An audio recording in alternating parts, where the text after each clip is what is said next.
দরজা ভাঙতে না পেরে তারা বাইরের থেকে আগুন লাগিয়ে দেয়, যে কারণে আমার এই বাথরুমেই মৃত্যু হয়। উনিও তো না নতুন একটা বাড়ি কিনেছে, যেটা বেশ কয়েক বছর ধরে বন্ধ পড়েছিল। ঘরটা দেখতে খুবই ভয়ঙ্কর ছিল। কিছুদিন পরে তারা এই বাড়িতে থাকতে আসে। কিছুক্ষণ পর তাদের ঘরের বাথরুমের দরজাটা আপনা আপনি খুলে যায়, আর বাথরুমের ভেতর থেকে একটা অন্যরকম আওয়াজ আসতে থাকে। তুমি কিছু শুনতে পেলে? বাথরুমের ভেতর থেকে কেমন যেন একটা শব্দ আসছে। ও ঘটনা, কেন বিরক্ত করছো? যা শব্দ হচ্ছে হতে দাও, সকালে উঠে দেখবো। এখন শুয়ে পড়ো। বন্ধুরা, ততক্ষণে তোমরা কমেন্টে জানাও শৌচালয়ের ইংরেজি কি। টুনি, আমার খুব ভয় করছে, চলো না একবার বাথরুমে গিয়ে দেখে আসি কিসের আওয়াজ হচ্ছে। তারা দুজন মিলে বাথরুমের সামনের দিকে যায়। বাথরুমের সামনের দিকে যেতেই বাথরুমের ভেতরে একটি পাখির ছায়া দেখতে পায়। সেটা দেখে তারা খুবই ভয় পেয়ে যায়। টোনা, আমার এখানে কিছু ঠিক লাগছে না, কিছু তো আছে এখানে। বাথরুমের মধ্যে কেউ না কেউ আছে, যে আমাদেরকে ভয় দেখাতে চাইছে। তারা দুজন মিলে এইসব গল্প করছিলই কি তখনই হঠাৎ করে বাথরুম থেকে ধোঁয়া বের হয়, আর সেখান থেকে একটি পাখির রাস্তা বের হয়ে আসে। তোরা এই ঘরটা ছেড়ে চলে যা, এই ঘরটা আমার। এই ঘরে শুধু আমি ছাড়া আর অন্য কেউ থাকতে পারবে না। যদি তোরা এই ঘরটা ছেড়ে না যাস, তোদের সবাইকে মেরে ফেলবো। ঠিক আছে, ছেড়ে দেব। এই ঘর সারা জীবনের জন্য ছেড়ে দেব, কিন্তু আমাদেরকে একটু সময় দাও। আমরা নতুন ঘর পেলেই ছেড়ে দেব। তাড়াতাড়ি ছেড়ে দে, না হলে শাস্তি পাওয়ার জন্য তৈরি থাক। আমাদেরকে কিছু সময় দাও। এখন রাত 2টো বাজে, এত রাত্রে আমরা সবাই কোথায় যাব, কোথায় গিয়ে থাকবো? আমি যেটা বললাম সেটাই করতে হবে। এক্ষুনি ছাড়তে হবে, মানে এক্ষুনি ছাড়তে হবে, না হলে আর কোনোদিনও ছাড়তে পারবি না।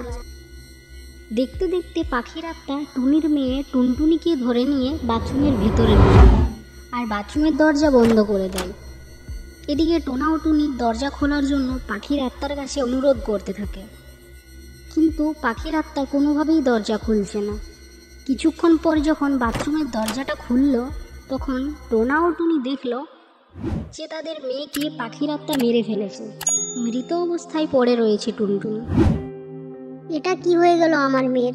এই ঘরে আসাটাই আমাদের সব থেকে বড় ভুল। কেন যে এলাম এই অভিশপ্ত ঘরে? এই ঘরে না এলে হয়তো আমাদের মেয়ে এখন আমাদের সাথে থাকতো। চলো টুনি, যত তাড়াতাড়ি সম্ভব আমরা এখান থেকে চলে যাই। পরের দিন রাত্রে যখন টোনা ও টুনি ঘুমোতে যায়, তখন বাথরুমের ভেতর থেকে একটি কান্নার আওয়াজ আসতে থাকে, আর অনেক জোরে জোরে বাতাস বইতে থাকে। টোনা, মনে হয় পাখির আত্মা আবার এসেছে। জানি না আজকে আবার কি করবে। ভয় পেও না টুনি, আমি এক্ষুনি বাথরুমের ভেতরে গিয়ে দেখে আসছি। টোনা ও টুনি তারা দুজন মিলে বাথরুমের ভেতরে যায়। এখনো তোরা যাসনি আমার ঘর থেকে? তোদের কি আমার হাতে মরার ইচ্ছে হয়েছে নাকি? আমরা তোমার কি ক্ষতি করেছি? আমাদেরকে ছেড়ে দাও, যেতে দাও আমাদেরকে। যে তোমার ক্ষতি করেছে তুমি তাকে মেরে ফেলো, কিন্তু আমাদেরকে ছেড়ে দাও। তখন টুনিকে ধরে ফেলে আর অদৃশ্য করে দেয়। এ কি টুনি, তুমি কোথায় গেলে?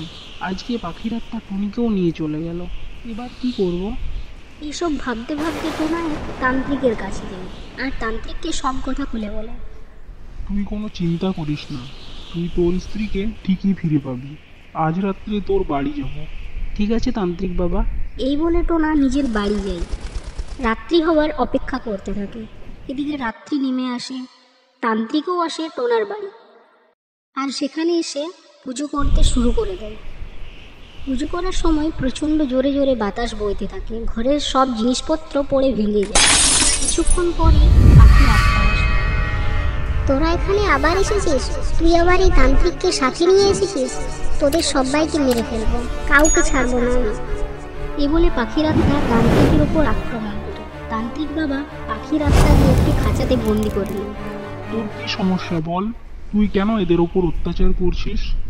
এরা তোর কি ক্ষতি করেছে? এরা কিছু ক্ষতি করেনি, কিন্তু এই ঘরে যে আসবে আমি তাকেই মেরে ফেলবো। সময়টা ছিল 25শে নভেম্বর 2019। সেদিন রাত্রে আমার বিয়ে। এই ঘরেই আমার বিয়ের আয়োজন করেছিল। বিয়ের বরযাত্রীও এসেছিল।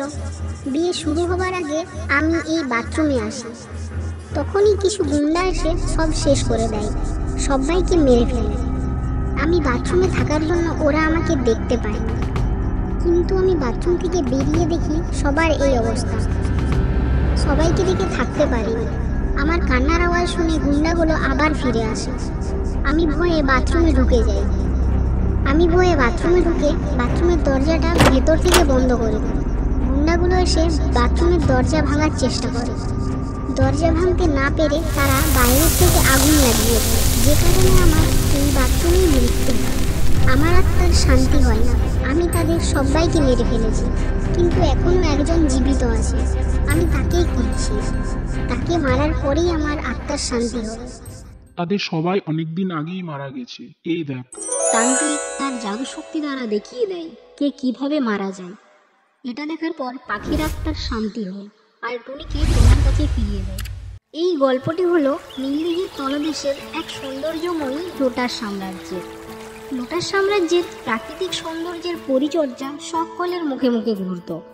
তা হবেই না কেন, পদ্মফুল ও প্রাকৃতিক ঝর্ণা দ্বারা সুসজ্জিত পরিবেশটি এতটাই সৌন্দর্যময়ী করে তোলে যে একবার দেখলে সেখান থেকে আর চোখই ফেরানো যায় না। আর এই অপরূপ সৌন্দর্যময়ী লোটাস সাম্রাজ্যের সুখ শান্তি সবকিছুর প্রধান কারণ ছিল লোটাস সাম্রাজ্যের এক রহস্যময়ী লোটাস রত্ন। লোটাস রত্নটি হলো একটি মায়াবী শক্তিশালী হীরা। এই লোটাস রত্নটি একটি গুপ্ত কক্ষাগারে জাদুর এক পদ্মের উপর তার নিজস্ব মহিমায় জ্বলজ্বল করত। লোটাস সাম্রাজ্যের মহারানী কমলা একজন জ্ঞানী এবং ন্যায়পরায়ণ রানী ছিলেন। মহারানী কমলাও ছিলেন অপরূপ সুন্দরী। লোটাস সাম্রাজ্যের লোটাস রত্নের অস্তিত্বের গুজব প্রতিবেশী রাজ্যগুলিতে ছড়িয়ে পড়েছিল এবং এটি গোলাপ সাম্রাজ্যের যুবরাজের বিরাটের দৃষ্টি আকর্ষণ করেছিল। যুবরাজ বিরাট তার দ্রুততার জন্য পরিচিত ছিল। সে লোটাস সাম্রাজ্যের লোটাস রত্ন চুরি করার সুযোগ খুঁজছিল। একদিন যুবরাজ বিরাট লোটাস সাম্রাজ্যের উদ্দেশ্যে রওনা দেয়। দীর্ঘ 7 মাইল পথ অতিক্রম করার পর সে নীলদিঘিতে পৌঁছায়। সেখানে পৌঁছে যুবরাজ অবাক হয়ে যায়, কারণ সে দিঘিতে কোনো সাম্রাজ্য দেখতে পায়নি। এ কি, মন্ত্রী মশাই তো বলেছিল এই দিঘিতেই লোটাস সাম্রাজ্য রয়েছে, কিন্তু কোথায়?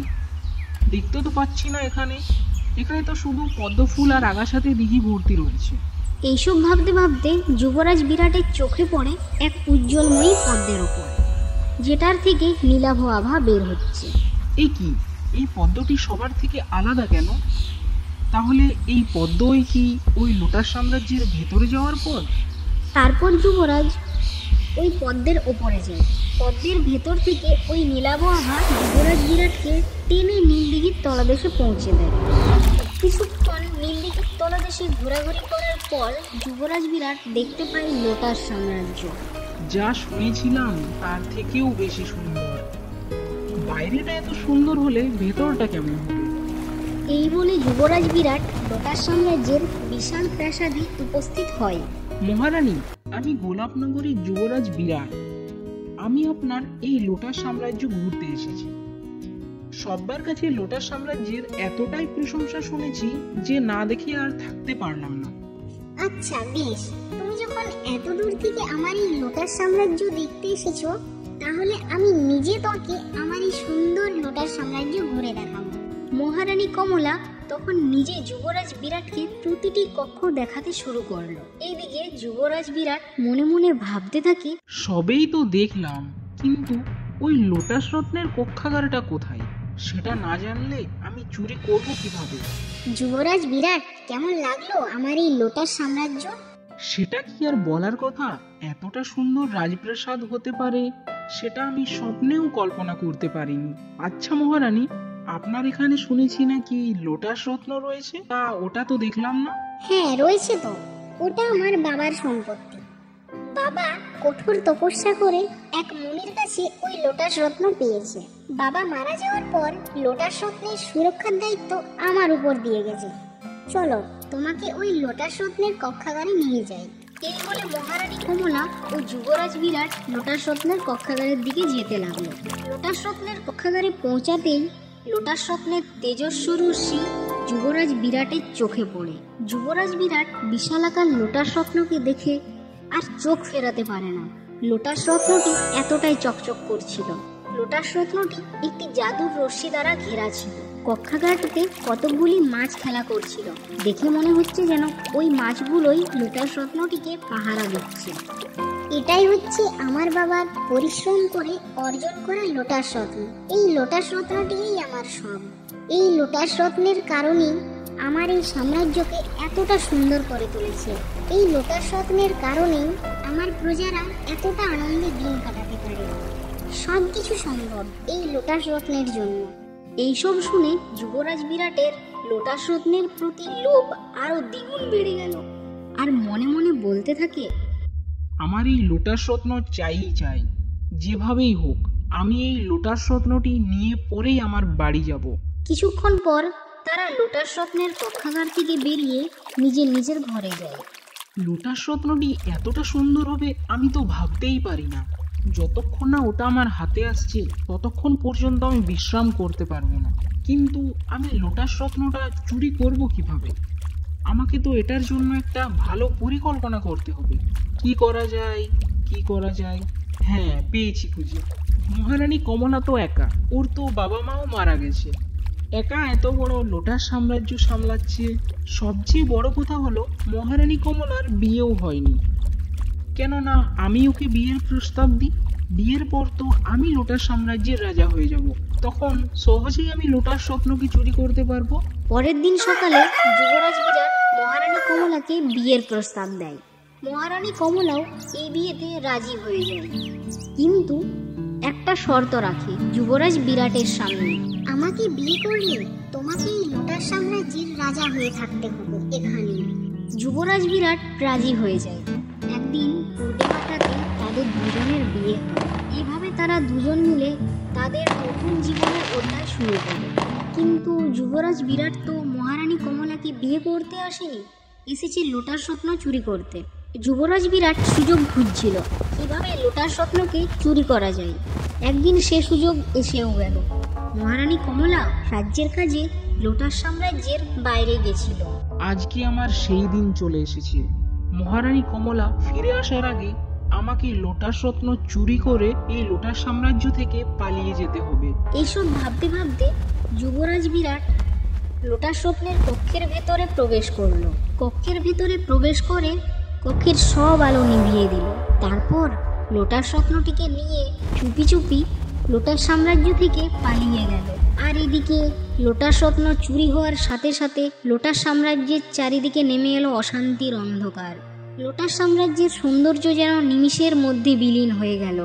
এদিকে মহারানী কমলা ফিরে এসে দেখে তার সুন্দর লোটাস সাম্রাজ্য আর আগের মতো নেই। সৌন্দর্যময়ী লোটাস সাম্রাজ্য আজ যেন সাদা কালো ছবিতে পরিণত হয়েছে। লোটাস সাম্রাজ্যের সুন্দর ঝর্ণাও আজ থেমে গেছে। মনের আনন্দে ঘুরে বেড়ানো মাছগুলি আজ আর খেলা করে না, তারাও যেন নিষ্প্রাণ হয়ে গেছে। এইসব দেখে মহারানী কমলা হতাশ হয়ে পড়ে আর বলে, হে ভগবান, এ কি হয়ে গেল? আমার এই সাজানো সুন্দর সাম্রাজ্য আজ তো এক অশুভ শক্তির অন্ধকারে ঢাকা পড়ে গেছে। নিশ্চয়ই আমাদের প্রাণবিন্দু লোটাস রত্ন চুরি হয়ে গেছে। মহারানী কমলা তার মন্ত্রের কাছ থেকে জানতে পারে যে যুবরাজ বিরাট লোটাস রত্ন চুরি করে নিয়ে পালিয়ে গেছে। তারপর মহারানী কমলা পরের দিনই লোটাস সাম্রাজ্য থেকে গোলাপ সাম্রাজ্যের দিকে রওনা দেন তার লোটাস রত্ন ফিরে আনার জন্য। লোটাস রত্নটি ব্যাগ থেকে বের করতেই যুবরাজ বিরাটের মূর্ছে পড়া গোলাপ সাম্রাজ্যে প্রাণ ফিরে এলো। সব জায়গাতে সুন্দর সুন্দর গোলাপ ফুল দ্বারা ভরে উঠল। যুবরাজ বিরাটের গোলাপ বাগানটি এতদিন শুকিয়ে গেছিল, সে বাগানটিতেও আজ সুন্দর গোলাপ দ্বারা ভরে গেল। থেমে থাকা পাখিও আজ খুশিতে আকাশে উঠতে লাগলো। প্রজারা এতদিন ভয়ে ভয়ে দিন কাটাচ্ছিল, সেই প্রজারাও আজ আনন্দে আত্মহারা হয়ে উঠেছে। সমগ্র গোলাপ সাম্রাজ্য খুশির আনন্দে উৎসবে মেতে ওঠে। এটি সেই লোটাস রত্ন যেটি আমি আমার ক্ষমতায় অর্জন করে নিয়ে এসেছি। এই লোটাস রত্নের কারণেই আমার গোলাপ সাম্রাজ্য এতটা সৌন্দর্যতা লাভ করেছে। এর কারণেই আমার প্রজারা এতটা খুশি। হে মহারাজ, আমরা ভীষণ খুশি। মনে হচ্ছে যেন আমাদের কোনো দুঃখই নেই। সবাইকে খুশি দেখাচ্ছে, কিন্তু যুবরাজ বিরাট মনে হচ্ছে যেন খুশি নেই। সবাই তো খুশি, কিন্তু আমি কেন খুশি হতে পারছি না সবার মতো? লোটাস রত্ন পাওয়ার পর সবচেয়ে খুশি আমাকে থাকা উচিত। আমি কেন খুশি হতে পারছি না? এটা জানার জন্য আমাকে জ্ঞানী বাবার কাছে যেতে হবে। জ্ঞানী বাবা, আমি লোটাস সাম্রাজ্য থেকে লোটাস রত্ন জয় করার পরেও আমি খুশি থাকতে পারছি না। আমার প্রজারা তো খুব আনন্দে দিন কাটাচ্ছে, কিন্তু আমি কেন পারছি না বাবা? মূর্খ তুই একজন। তুই লোটাস রত্ন জয় করে আনিসনি, তুই এনেছিস ওটা চুরি করে। তাই তুই খুশি থাকতে পারছিস না, আর তুই কোনোদিনও খুশি থাকতে পারবি না। তোর এত বড় সাহস হয় কি করে আমাকে মূর্খ বলার? আজ আমি তোকে মেরেই ফেলবো। এই বলে যুবরাজ বিরাট জ্ঞানী বাবাকে একটা কুড়োল দিয়ে মেরে ফেলে। এইভাবে যুবরাজ বিরাট যাকেই খুশি থাকতে দেখে তাকেই মেরে ফেলে। কয়েকদিন এভাবেই চলতে লাগলো। একদিন লোটাস রত্নের অধিকারী মহারানী কমলা এক সাধারণ প্রজার রূপ ধারণ করে গোলাপ সাম্রাজ্যে প্রবেশ করলো। তারপর যুবরাজ বিরাটের সভাকক্ষে উপস্থিত হয়। যুবরাজ, আমি এক ছোট্ট রাজ্যের এক সাধারণ রাজা। আমার রাজ্যের প্রজারা মহামারীতে আক্রান্ত হয়ে পড়েছে, অনেকের পরিবার মারা যাচ্ছে। তো আমি এতে কি করতে পারি?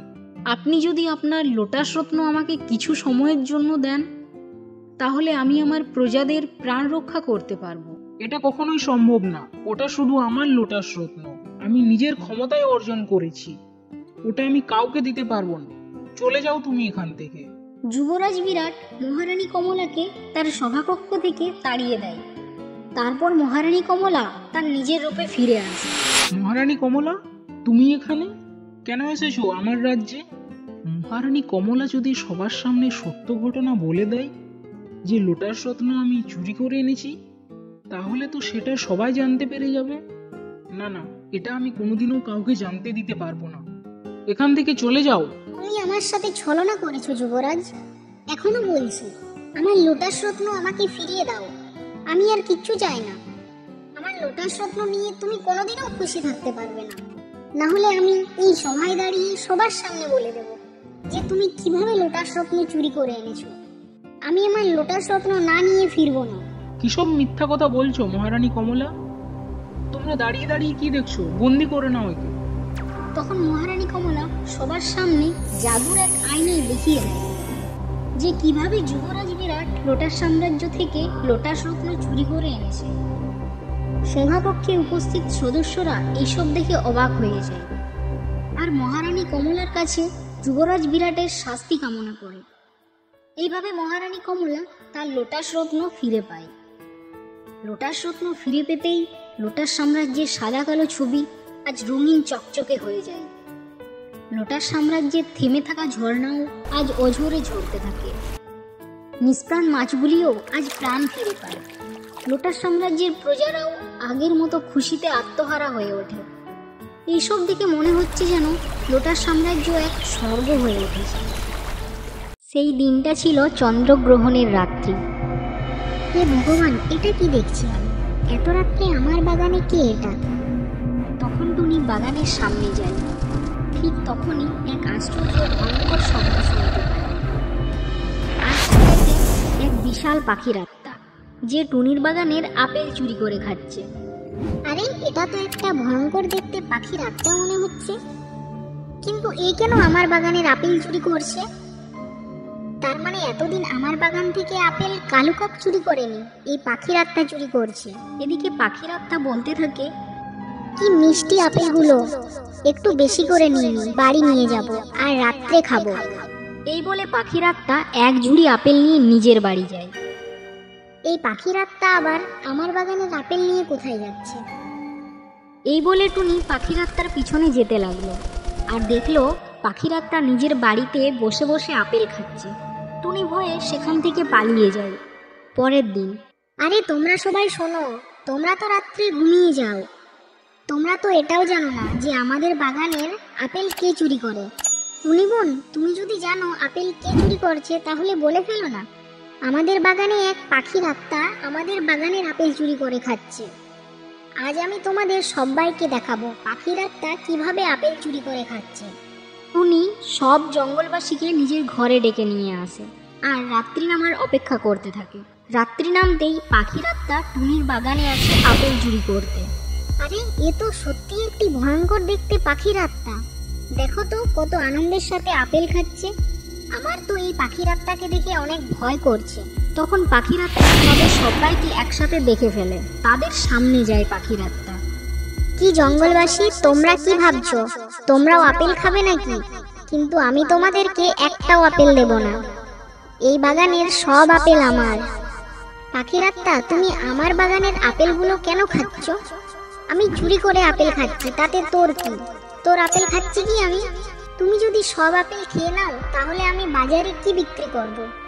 আমার সংসার কিভাবে চলবে? এই বাগানের সব আপেল আমার, আমি একা খাবো, তোদের একটাও আপেল দেব না। এবার আমি তোদেরকেও খেয়ে ফেলবো। এই বলে পাখির আত্মা তাদের সবাইকে মারতে যাবে কি সেখানে তান্ত্রিক বাবা চলে আসে আর মন্ত্র পড়তে শুরু করে দেয়। আরে এটা কি হচ্ছে আমার সাথে? মন্ত্র বলা বন্ধ কর তান্ত্রিক, আমার খুব কষ্ট হচ্ছে। মনে হচ্ছে যেন আমার সারা শরীরে আগুন জ্বলছে। আপনি এসে অনেক বড় উপকার করলেন তান্ত্রিক বাবা, না হলে এই পাখির আত্মা আমাদের সবাইকে মেরে ফেলতো। তোরা কোনো চিন্তা করিস না, আমি থাকতে তোদের কেউ কোনো ক্ষতি করতে পারবে না। তুই আমার কোনো ক্ষতি করতে পারবি না তান্ত্রিক। তখন তান্ত্রিক বাবা পাখির আত্মাকে তার শক্তি দ্বারা আগুন জ্বালিয়ে মেরে ফেলে। এইভাবেই পাখির আত্মার শান্তি হয় আর জঙ্গলে সবাই সুখে শান্তিতে বাস করতে থাকে। একদিন টুনি বাইকে করে জঙ্গলের পথ দিয়ে বন্ধুর বাড়ি যাচ্ছিল। সেখানে টুনি রাস্তায় পড়ে থাকা একটি আহত পাখি দেখতে পায়। টুনি তখন সেই আহত পাখিটিকে বাইকে তুলে নিয়ে হসপিটালে যায়। কিছুক্ষণ পর টুনির বাইকের চাকা খুব দ্রুত চলতে লাগলো, কারণ সেই আহত পাখিটি ছিল এক ছদ্মরূপী শাকচুন্নি। আরে আরে, আমার বাইকটা এত দ্রুত কেন চলছে? হঠাৎ করে কি হয়ে গেল? কিছু বুঝতে পারছি না কি হচ্ছে। কিছু সময় পরে বাইকটা একটা হসপিটালের সামনে এসে দাঁড়ায়। এখানে হসপিটাল? আগে তো এখানে হসপিটাল দেখিনি কোনোদিন। যাই হোক, ভেতরে যাই। এরপর টুনি আহত পাখিটিকে নিয়ে হসপিটালের ভেতরে যায় আর হসপিটালের ভেতরে গিয়ে দেখে এক ভয়ানক দৃশ্য। টুনি হসপিটালের ভেতরে গিয়ে দেখে যে আহত পাখিটি একটি ভয়ানক মুন্ডবিহীন শাকচুন্নির রূপ ধারণ করেছে। মুন্ডবিহীন শাকচুন্নিটি একটি রক্তমাখা তরোয়াল ধরে রয়েছে। সেটা দেখে টুনি খুবই ভয় পেয়ে যায়। টুনি সেখান থেকে পালিয়ে যাবেই কি শাকচুন্নিটি টুনিকে ধরে ফেলে। শাকচুন্নি টুনিকে ধরে নিয়ে তার দেশে নিয়ে যায়। সেখানে গিয়ে টুনি দেখে এক আশ্চর্য দৃশ্য। কি সেই দৃশ্য? সেটা দেখার আগে ভিডিওটিতে লাইক করে আমাদের চ্যানেলটি সাবস্ক্রাইব করে নাও। টুনি সেখানে গিয়ে দেখে যে সে একটি ভয়ানক কবরস্থানের ওপর দাঁড়িয়ে আছে আর একসাথে অনেকগুলি কঙ্কাল নাচানাচি করছে। কঙ্কালগুলো টুনির ওপর আক্রমণ করতে যায়। তখন টুনি সাধু বাবার দেওয়া জাদুর দণ্ড নিয়ে কঙ্কালগুলোর গায়ে আগুন জ্বালিয়ে দেয়। কঙ্কালগুলো তখন ভয়ে সেখান থেকে পালিয়ে যায়, কিন্তু টুনি সেই কবরস্থান থেকে বেরোতে পারে না। টুনি অনেক সময় ধরে কবরস্থানে ঘোরাঘুরি করার পর একটি আলোক রশ্মি দেখতে পায়। তখন টুনি আলোক রশ্মির সামনের দিকে যেতে লাগলো। আলোক রশ্মির সামনে গিয়ে দেখে এক সাধু বাবা সেখানে আটকে রয়েছে। টুনি জাদুর দণ্ড দিয়ে সাধু বাবাকে সেখান থেকে মুক্তি করে। এদিকে সাধু বাবা আর টুনি দুজন মিলে সেই শাকচুন্নিকে আক্রমণ করে। সাধু বাবা শাকচুন্নিকে পরাজিত করে একটা বোতলের মধ্যে বন্দি করে নেয়। বন্ধুরা, এরপর সাধু বাবা শাকচুন্নির সাথে কি করবে সেটা দেখার আগে ভিডিওটিতে লাইক করে আমাদের চ্যানেলটি সাবস্ক্রাইব করে নাও। যখনই শাকচুন্নি বোতলের মধ্যে বন্দি হয়ে যায় তখনই কবরস্থানের সামনে একটি বড় দরজা খুলে যায়। তারা তখন দুজন মিলে কবরস্থানের বাইরে বেরিয়ে আসে আর সেই বোতলে বন্দি থাকা শাকচুন্নিটিকে একটি নদীতে ছুঁড়ে ফেলে দেয়।